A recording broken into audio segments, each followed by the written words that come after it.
Iran విషయంలో America Israel మధ్య విభేదాలు చోటు చేసుకుంటున్నాయా? ఇరాన్ యుద్ధం సంచలన యూటర్న్ తీసుకునే అవకాశం కనిపిస్తుంది. అమెరికా బ్లేమ్ గేమ్ మొదలుపెట్టినట్టుగా తెలుస్తుంది.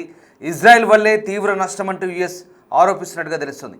యుఎస్ వైస్ ప్రెసిడెంట్ జేడీ వాన్స్కి నెతన్యాహుకి మధ్య సంచలన ఫోన్ కాల్ నడిచింది. ఇరాన్లో అధికారంపై ఇద్దరి మధ్య వాగ్వాదం చోటు చేసుకున్నట్టుగా తెలుస్తుంది.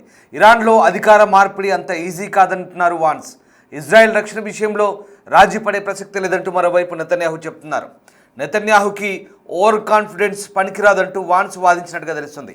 ఇజ్రాయెల్ ఏకపక్ష దాడుల వల్లే యుఎస్ ప్రయోజనాలకు విఘాతం కలుగుతుందంటూ వాన్స్ వాదించినట్టు తెలుస్తుంది. యుద్ధం విషయంలో ఇరు దేశాల మధ్య ఈ విభేదాలు బహిర్గతమయ్యాయి. మిడిల్ ఈస్ట్లో యుద్ధాన్ని ముగించాలంటూ ఇజ్రాయెల్పై అమెరికా ఒత్తిడి తెస్తోంది. మిత్ర దేశాల మధ్య వివాదంతో గల్ఫ్ ప్రాంతంలో మరింత అనిశ్చితి కొనసాగే అవకాశం కనిపిస్తోంది. నెతన్యాహు అవకాశవాదంగా ప్రవర్తిస్తూ ఇరాన్ అధికార మార్పిడి విషయంలో వ్యవహరిస్తున్న తీరు పట్ల జేడీ వాన్స్ అసంతృప్తిగా ఉన్నారంటూ యాక్సియోస్ అనే అంతర్జాతీయ మీడియా సంస్థ కొన్ని వార్తా కథనాలను ప్రసారం చేస్తోంది. ఈ నేపథ్యంలో ఈ ఇరువురు నేతల మధ్య ఫోన్ కాల్ సంభాషణ గురించి కొన్ని ఆసక్తికర అంశాలను యాక్సియోస్ సంస్థ తన నివేదికలో వెల్లడిస్తోంది. జేడీ వాన్స్ నెతన్యాహు మధ్య తీవ్ర ఘర్షణ జరిగిందని, విభేదాలు పొడసూపాయంటూ యాక్సియోస్ కథనం సారాంశం. ఈ నేపథ్యంలో ఫోన్ సంభాషణలో ఇద్దరి మధ్య వాగ్యుద్ధం జరిగిందని అంతర్జాతీయ మీడియాలో కథనాలు వస్తున్నాయి. అమెరికా ఉపాధ్యక్షుడు జేడీ వాన్స్, ఇజ్రాయెల్ ప్రధాని నెతన్యాహు మధ్య తీవ్ర వాగ్యుద్ధం జరిగినట్టుగా అంతర్జాతీయ మీడియా కోడై కూస్తోంది. ఇరాన్పై దాడులు చేయాలన్న అంశంపై ఇద్దరి మధ్య తీవ్ర ఘర్షణ జరిగినట్టుగా కూడా కనిపిస్తోంది. ఇద్దరి మధ్య జరిగిన ఫోన్ సంభాషణ చాలా హాట్గా సాగినట్లుగా అంతర్జాతీయ మీడియాలో కథనాలు వస్తున్నాయి. ఇరాన్పై యుద్ధం విషయంలో రెండు దేశాల మధ్య విభేదాలు తారాస్థాయికి చేరుకున్నట్టుగా యాక్సియోస్ సంస్థ తన నివేదికలో చెప్తోంది. సోమవారం నెతన్యాహు, జేడీ వాన్స్ మధ్య జరిగిన తీవ్ర సంభాషణ తర్వాత ఇజ్రాయెల్ ప్రభుత్వంలోని కొందరు జేడీ వాన్స్ను అప్రతిష్ట పాల్చేసేందుకు ప్రయత్నించారంటూ వైట్ హౌస్ అధికారులు అనుమానిస్తున్నారు. ఇజ్రాయెల్ అమెరికన్ వర్గాల సమాచారం ప్రకారం ఇద్దరి మధ్య జరిగిన సంభాషణలో జేడీ వాన్స్ ఇరాన్తో నెతన్యాహు చేసిన అనేక అంచనాలు, ముఖ్యంగా ఇరాన్ యుద్ధం గురించి కూలదోయడానికి ప్రజలు తిరుగుబాటు చేసే విషయంలో మితిమీరిన ఆశావాదంతో కూడుకున్నదంటూ మాట్లాడినట్టుగా తెలుస్తోంది. యుద్ధానికి ముందు పాలన మార్పు జరిగే అవకాశం చాలా ఎక్కువగా ఉందని చెప్పి నెతన్యాహు అధ్యక్షుడు ట్రంప్ను ప్రలోభపెట్టారని, ఇప్పుడు ఆ వ్యాఖ్యల గురించి నెతన్యాహును జేడీ వాన్స్ ప్రశ్నిస్తున్నారంటూ ఆ వర్గాలు చెప్తున్నాయి. ఇక ఇరాన్ గడ్డపై అమెరికా సైన్యం భూతల దాడులకు దిగడంపై Iran parliament speaker Mohammad Ghalibaf మాట్లాడారు. ఈ ప్రాంతంలో తమ స్థావరాల్లో సొంత సైనికులను కాపాడలేక వారిని హోటళ్లు, పార్కుల్లో దాచిపెడుతున్న అమెరికా ఇరాన్ గడ్డపై వారిని ఎలా కాపాడుతుందంటూ ప్రశ్నిస్తున్నారు. సో ఇరాన్లో అమెరికా జరిపిన భూతల సైనిక చర్య వియత్నాం యుద్ధం వంటి పరిణామాలు కలిగించే అవకాశం ఉందని, దాని నుంచి అమెరికా గౌరవప్రదంగా బయటపడలేదంటూ రష్యా భద్రతా మండలి ఉపాధ్యక్షుడు మెద్వెదేవ్ చెప్తున్నారు. ఇటువంటి పరిణామాలు ఈ వినాశకరంగా ఉంటాయంటున్నారు. గతంలో ఇరాన్ కూడా అమెరికాకు వియత్నాం యుద్ధాన్ని గుర్తు చేసిందని, వియత్నాం యుద్ధంలో అమెరికా ఘోర పరాజయాన్ని చవిచూస్తుందని, అమెరికా ప్రజలు దాని గురించి మాట్లాడడానికి కూడా ఇష్టపడరంటూ రష్యా వాదిస్తోంది. ఈ నేపథ్యంలో జేడీ వాన్స్కు నెతన్యాహుకు మధ్య జరిగిన సంభాషణ గురించి ఇప్పుడు ఆసక్తికర చర్చ జరుగుతుంది. ప్రధానంగా పశ్చిమాసియా యుద్ధం ఇప్పుడు అమెరికాకైతే తలనొప్పిగా మారిందని చెప్పాలి.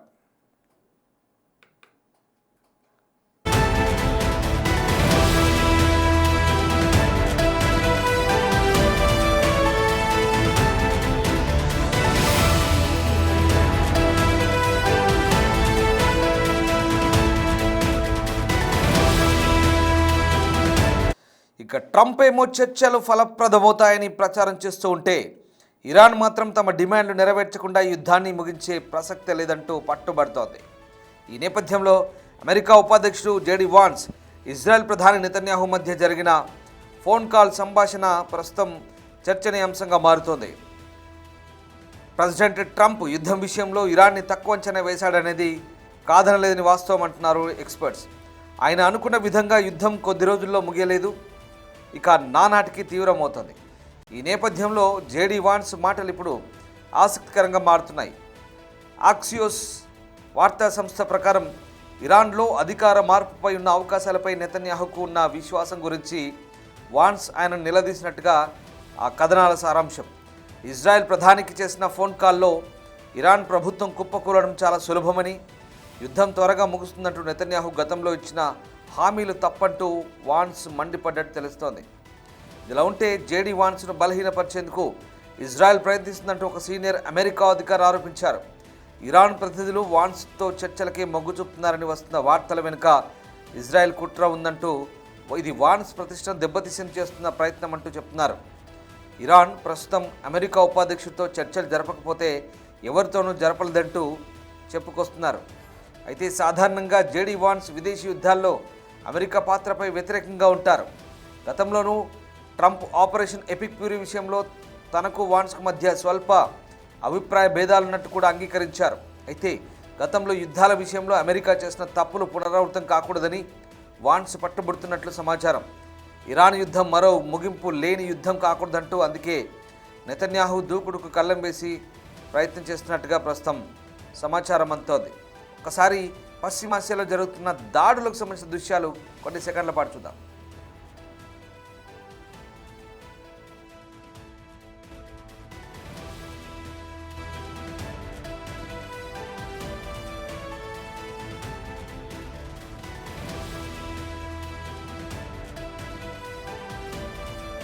ఇక్కడ యుద్ధానికి సంబంధించి నెతన్యాహు చెప్పిన అంశాలు జేడీ వాన్స్కు నచ్చినట్టుగా కనిపించట్లేదు. మొదటి నుంచి కూడా జేడీ వాన్స్ ఇరాన్తో యుద్ధాన్ని ఇష్టపడట్లేదని వాదనలు వినిపిస్తున్నాయి. ప్రధానంగా జేడీ వాన్స్ యుద్ధం విషయంలో మొదటి నుంచి కూడా అభిప్రాయ భేదాలు ఉన్నట్టుగా కూడా స్వయంగా ప్రెసిడెంట్ ట్రంప్ చెప్తూ వస్తున్నారు. అంతేకాదు ఇప్పుడు ఇరాన్తో సయోధ్య కోసం జేడీ వాన్సే ఉవ్విళ్ళూడుతున్నారంటూ కూడా అంతర్జాతీయ మీడియాలో వార్తలు వస్తున్నాయి. అసలు చర్చల ప్రక్రియకు సంబంధించి కూడా యుద్ధం ముగించి ఇరాన్తో చర్చలకు వెళ్దాము అంటూ ఆరాటపడుతుంది జేడీ వాన్సేనంటూ ప్రచారం కూడా జరుగుతుంది. జేడీ వాన్స్ టీంలో ఉన్నటువంటి స్టీవ్ విట్కాఫ్ కానీ, అలాగే ట్రంప్ అల్లుడు కుష్నర్ కానీ, వీళ్ళిద్దరు కూడా ఎన్వాయిల్గా ఉన్నారు, అమెరికా తరఫున రాయబారులుగా ఉన్నారు.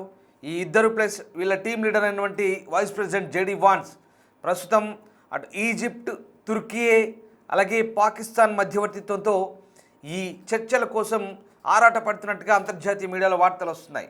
వాస్తవానికి ఎక్కడ ఇరాన్ చర్చలు జరుపుతాము, మేము మీతో సయోధ్యకు వస్తామంటూ చెప్పట్లేదు.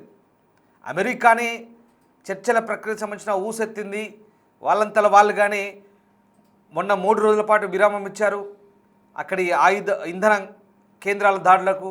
ఇప్పుడు తాజాగా మరొకసారి 6వ తారీఖు దాకా పొడిగించారు, అంటే 10 రోజులు పొడిగించారు. దీనంతటికి కూడా కారణం జేడీ వాన్స్ అని తెలుస్తోంది. జేడీ వాన్స్ అలాగే కుష్నర్, ట్రంప్ అల్లుడు ఎవరైతే ఉన్నారో విట్కాఫ్, వీళ్ళు ముగ్గురు కూడా పాకిస్తాన్కు కాస్త దగ్గరగా సంబంధాలు మెయింటైన్ చేస్తారని వినికిడి. ఈ నేపథ్యంలో ఇక వీళ్ళు పాకిస్తాన్ మధ్యవర్తిత్వంతో అటు ఈజిప్టు లేదా తుర్కీ, జోర్డాన్ లాంటి దేశాల మధ్యవర్తిత్వంతో చర్చలు జరిపేందుకు ముఖ్యంగా ఇరాన్లోని కొంతమంది నేతలు స్పీకర్తో, అక్కడి పార్లమెంట్ స్పీకర్ గాలిబాఫ్తో, అలాగే అక్కడి విదేశాంగ మంత్రి అబ్బాస్ అరాక్చీతో, ఇతర ఐఆర్జీసీ నేతలకు కొన్ని రాయబార సందేశాలు పంపినట్టుగా తెలుస్తుంది. దీన్ని ఇరాన్ కూడా ధృవీకరించింది. ఈ నేపథ్యంలో మరి ఓవైపు చర్చలు అంటూనే మరోవైపు ఇటు దాడులు కొనసాగుతున్నాయి. అయితే ఇక్కడ ఇప్పుడు అసలు విషయం ఏంటి, అసలు నెతన్యాహుకు వాన్స్కు గొడవ ఏంటి, ఇదే చెప్తాను. ఎందుకంటే యుద్ధం స్టార్ట్ చేసినప్పుడు చాలా తొందరగా అయిపోతుందని ట్రంప్ భావించారు. మహా అయితే ఓ వారం 10 రోజుల్లో అటాక్ చేసి ముగిస్తాం, ఫినిష్ చేస్తామని ట్రంప్ అనుకున్నాడు. అట్ ద సేమ్ టైం అక్కడ నెతన్యాహు కూడా అదే హామీ ఇచ్చిండని వాన్స్ భావిస్తున్నాడు. యుద్ధాన్ని తొందరగానే ముగిస్తాం, మనం అనుకున్నట్టుగా యుద్ధానికి సంబంధించినటువంటి లక్ష్యాలు ఛేదిస్తే అక్కడ అధికార మార్పిడి కూడా అంతే ఈజీగా అయిపోతుంది. ఖమేనీయే సంబంధించినటువంటి రెజిమీని పూర్తిగా ఆ పాలనను అంతమొందించి, ఆ నాయకులను అంతమొందించి, లేదా వెతికి వెంటాడి హత్యలు చేసి వాళ్ళని చంపేసి దాని తర్వాత కొత్త పాలకుల్ని అక్కడ గద్దెనెక్కిద్దాం అన్నట్టుగా ఇజ్రాయెల్ ప్రధాని నెతన్యాహు హామీ ఇచ్చినట్టుగా ఇప్పుడు వాన్స్ గుర్తు చేస్తున్నాడు. ఏమైంది, నువ్వు చెప్పింది ఏమైంది, ఇంకా ఎన్ని రోజులు అవుతుంది, ఇంకా ఎన్ని రోజులు యుద్ధం చేద్దాం, ఇప్పటికే నెల రోజులు కావస్తుంది, 4 వారాలైంది, 1 మంత్ అవుతుంది, నువ్వు చెప్పిన హామీ ఏది, మాకు చెప్పింది ఏంటి, మమ్మల్ని తప్పుదారి పట్టించావు, మా ప్రెసిడెంట్ ట్రంప్ని, మా అమెరికా అడ్మినిస్ట్రేషన్ అంతా నువ్వు తప్పు పట్టించావు, ఏదో 2-3 వారాల్లో 10-15 రోజుల్లో యుద్ధం ముగుస్తుంది, అంతా ఫినిష్ చేద్దాం, అక్కడ వాళ్ళని తీసేసి కొత్త వాళ్ళని పెడదాం అధికారంలో అని చెప్పావు, మరి ఇప్పుడు ఏమైంది అంటూ ఆయన ఫోన్ కాల్లో ప్రశ్నించినట్టుగా తెలుస్తుంది. సో అమెరికా భావిస్తున్న ప్రకారం ఇజ్రాయెల్ ప్రధాని నెతన్యాహు ఇరాన్లో అధికార మార్పిడికి సంబంధించి ఎక్కువగా అవకాశవాదంగా ఉన్నారు, ఎక్కువ అత్యుత్సాహంతో మాకు హామీలు ఇచ్చారు కానీ ఆయన చెప్పింది జరగట్లేదంటూ జేడీ వాన్స్ చెప్తున్నాడు. కానీ జేడీ వాన్స్ వాదనలు కూడా అర్థం లేదని అనిపిస్తోంది. ఎందుకంటే ఊహించింది ఒకటి, జరిగింది ఒకటి. వాస్తవానికి ఇరాన్ విషయంలో ట్రంప్ చాలా తక్కువ అంచనా వేశారు. అమెరికా కలిపి ఇరాన్ను చిత్తు చేస్తే అనుకున్నారు, కానీ ఊహించిన దానికి భిన్నంగా ఉన్న పరిస్థితులు. ఇక్కడ నెతన్యాహు తప్పేం లేదనిపిస్తుంది. ఎందుకంటే లక్షిత దాడులు చేస్తున్నారు. ఇప్పటికి వాళ్ళు అనుకున్న టార్గెట్లు కూడా దాదాపు 10,000 టార్గెట్లు, ఒకటి కాదు 2 కాదు 10,000 టార్గెట్లు. టెహ్రాన్తో పాటు దాని చుట్టుపక్కల 200 నగరాలు, ఇరాన్లోని 200 సిటీస్పై భీకర దాడులు జరిగాయి. ఇప్పటివరకైతే ఐఆర్జీసీ కమాండ్ సెంటర్లను మట్టుబెట్టారు, అక్కడటువంటి మిసైల్ లాంచ్ ప్యాడ్లను ధ్వంసం చేశారు, నేవీని ధ్వంసం చేశారు, ఎయిర్ బేస్లను ధ్వంసం చేశారు, ప్రధాన కార్యాలయాలన్నింటి కూడా లేపేశారు. దానికంటే ముందే డే 1 ఖొమైనీతో పాటు దాదాపు 48 మంది టాప్ లీడర్లందరినీ కూడా ఎలిమినేట్ చేశారు. నిన్నటి వరకు కూడా ఆఖరికి అలీ రిజా తరసంగి వంటి నేతల వరకు కూడా లారిజన్తో పాటు అందరినీ కూడా లేపేసుకుంటూ వీళ్ళందరినీ కూడా ఎలిమినేట్ చేసుకుంటూ వస్తున్నారు. అంటే అక్కడ ఇరాన్ వైపు నుంచి కూడా ప్రతీకార దాడులు వీళ్ళు ఊహించిన దానికంటే ఎక్కువ ఉన్నాయి. దానికి నెతన్యాహుని బాధ్యులు చేస్తూ వాన్స్ ప్రస్తుతం ఒత్తిడి తేవడం అనేది ఇది ఎక్కడ దారితీస్తుంది అనేది అంతర్జాతీయ కథనాల ప్రకారం డిఫరెంట్గా కనిపిస్తుంది. ఏదేమైనా యుద్ధం విషయంలో సయోధ్య కనుక లేకపోతే భేదాభిప్రాయాలు వస్తే ఇబ్బందికరంగా ఉండే అవకాశం లేకపోలేదు. కానీ ఇక్కడ ఇజ్రాయెల్ జేడీ వాన్స్ను కావాలని బదనాం చేస్తుంది. ఆయన్ని చర్చల అంశంలో అత్యుత్సాహం ప్రదర్శిస్తున్నాడు కాబట్టి అతన్ని సైడ్ చేసి పక్కదారి పట్టించి అమెరికాని ఇజ్రాయెల్తో కలిపి ఇంకొద్ది రోజుల పాటు యుద్ధానికి మొగ్గు చూపుతున్నట్టుగానే వార్తలు వస్తున్నాయి. ఇక్కడ జేడీ వాన్స్ క్యాంపు నుంచి దాన్ని వ్యతిరేకిస్తున్నారు. అంటే ఇక్కడ ఏం లేదు, ఇదంతా కూడా ఒక రకమైనటువంటి భేషజాలకపోవడం లేదా ఈగో ప్రాబ్లమ్స్ వల్ల ఇక్కడ ఈ పరిస్థితులు చోటు చేసుకునేది వాస్తవం. సో ఏదేమైనా జేడీ వాన్స్ రేపు రాబోయే రోజుల్లో యుఎస్ ప్రెసిడెంట్గా కూడా అవుదామని కలలు కంటున్నట్టుగా కూడా కొన్ని వార్తా సంస్థలను ఇస్తున్నటువంటి వార్తల నేపథ్యంలో మరి జేడీ వాన్స్ అభిప్రాయ భేదాలు ఇక్కడ నెతన్యాహుతో ఘాటు ఫోన్ కాల్ మాట్లాడుతున్నట్టుగా ఆయనతో వాగ్వాదం జరిగినట్టుగా అంతర్జాతీయ మీడియా సంస్థలు చెప్తున్నా. యుద్ధం విషయంలో ఇవి ఎన్ని రోజులు పెద్దగా పనిచేయవు. ఇజ్రాయెల్ అమెరికా చాలా మంచి భాగస్వామ్యంతో దాడులు చేస్తున్నాయని మన ప్రస్తుతానికి తెలుస్తున్న సమాచారం. ఏదేమైనా ఇరాన్ను కలిసికట్టుగా ఎదుర్కొంటేనే వీళ్లకు విజయం సాధ్యమవుతుందనేది సుస్పష్టమవుతుంది. బట్ ఇరాన్ మాత్రం ప్రతీకార దాడులు కొనసాగిస్తున్నది. తాజాగా జరిగిన దాడులు ఇరాన్ యాజ్ద్ ప్రావిన్స్లోని ఇరాన్ భారజల కేంద్రాన్ని అలాగే ఒక ఉక్కు కర్మాగారాన్ని స్మాష్ చేసింది. దీంతో ఇరాన్ కూడా ఇజ్రాయెల్ టెల్ అవీవ్పై దాడి చేస్తుంది. అటు ఎట్ ద సేమ్ టైం ఒకే దెబ్బకు 2 పిట్టలన్నట్టుగా హెజ్బుల్లాను మట్టుబెడుతున్నారు. ఇటు ఇరాన్లో ఉన్నటువంటి పాలకులను కూడా మట్టుబెడుతున్నట్టు ఇజ్రాయెల్ చెప్తోంది. బట్ అమెరికాకున్న ప్రాబ్లం అంతా అక్కడ ఆయుధ నిల్వలు తగ్గుతున్నాయి కాబట్టి ఊహించిన దానికంటే ఎక్కువ రోజులు జరుగుతుంది కాబట్టి యుద్ధము, దాంతో కొంత ఆందోళనకు గురవుతున్నట్టుగా అర్థమవుతుంది. సో ప్రస్తుతం ఉన్న పరిస్థితుల్లో ఖర్చు పెరుగుతుంది, ఆయుధాలు కూడా నిల్వలు తగ్గుతున్నాయి కాబట్టి జేడీ వాన్స్ నెతన్యాహుపై ఒత్తిడి తెస్తున్నట్టుగా సమాచారం. ఏదేమైనా యుద్ధం అనేది అనుకున్నట్టుగా ఏదో కొద్ది రోజులు ఫిక్స్డ్ డేట్ పెట్టుకొని మేము మొదలు పెడతాం ముగిస్తామంటే కుదరదు. ఇరాన్ ఏం చెప్తుంది, మీరు మొదలు పెట్టారు మేము ముగిస్తామంటుంది. దానికి నెతన్యాహు బాధ్యుడు కాదు. జేడీ వాన్స్ ఒక రకంగా స్టూపిడిటీతో బిహేవ్ చేస్తున్నాడనే వాదనలు కూడా వినిపిస్తున్నాయి. ఏదేమైనా ప్రస్తుతం యుద్ధం అనేది ఎప్పుడు ముగుస్తుందో తెలియని పరిస్థితి. మేము ఇన్ని రోజులు అనుకున్నాం, ఈ ఫిక్స్డ్ ఫార్మాట్ అనుకుంటే కుదరదు. సో ఈ విషయంలో జేడీ వాన్స్కి మరి అమెరికా ప్రెసిడెంట్ ట్రంప్ తలంటుతాడా లేదా ఈ రకంగా జేడీ వాన్స్ సొంత అభిప్రాయాలతో తన రకమైనటువంటి దౌత్యాన్ని తన రకమైనటువంటి చాణక్యాన్ని ప్రదర్శిస్తారా, అలాగే చర్చలు ఎంత దాకా ముందుకెళ్తాయి అనేది వేచి చూడాల్సింది. కానీ చర్చలు అంశానికి వస్తే మాత్రం అవి బలహీనంగా ఉన్నాయని అర్థమవుతుంది. ఈ విషయంలో ఖచ్చితంగా నెతన్యాహుదే పై చేయ అవకాశం కనిపిస్తోంది.